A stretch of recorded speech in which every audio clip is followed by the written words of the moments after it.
శక్తిమాన్ గాల్లోకి ఎగిరి ఒక్క తన్ను తన్నాడు. దాంతో అని పడిపోయాడు బ్యాట్ మ్యాన్. దీన్ని బట్టి నీకేమర్థమైంది?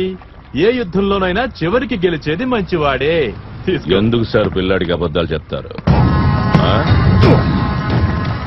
గెలుపన్నది బలవంతుడి సొత్తు.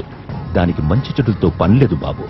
ఓ మంచి జింక, ఓ చెడ్డ పులి గొడవ పడితే ఎవరు గెలుస్తారు? చెడ్డ పులి. శభాష్.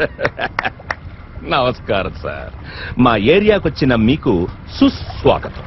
మీరు పిలిపించారు, నేను కానుకతో వచ్చేశాను. రే సార్కి ఇవ్వండిరా. సముద్రంలో బతికేవాడికే చేప గిఫ్ట్ గా ఇస్తున్నావేంట్రా? చేపెప్పుడు ఉప్పు నీటిలో ఉంటుంది కదా అని చేప పులుసులో ఉప్పేయడం మానేస్తావా? ఇది అలాంటిదే. అదే ఉప్పు నీ ఒంటి మీద గాయం చేసి చల్లితే ఎలా ఉంటుందో తెలుసా? నేనొచ్చే ముందు నువ్వేం చేశావో నాకు అనవసరం. నేను వెళ్ళిపోయిన తర్వాత నువ్వేం చేస్తావో నాకు అవసరం లేదు. నేనిక్కడున్నంత వరకు ఈ సముద్రం మీద నీ నీడ పడిందనుకో, నీ బతుకి చేపలా అయిపోతుంది. అర్థమైందా? సరే సార్, మీరున్నంత కాలం, అదే మీరిక్కడున్నంత కాలం నేను ఈ సముద్రం వైపు రాను. ప్రామిస్. సార్ మరి దీన్నేం చేయమంటారు?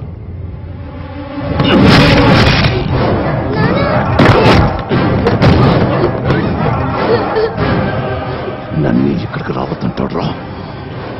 నన్నే. ఈ సముద్రం నాదే. ఈ సముద్రం నాదే.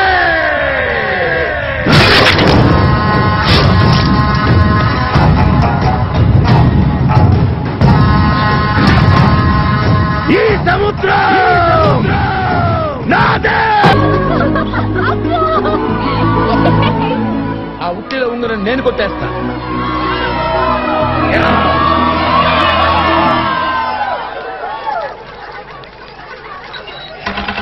టాటా ఉంగరమా?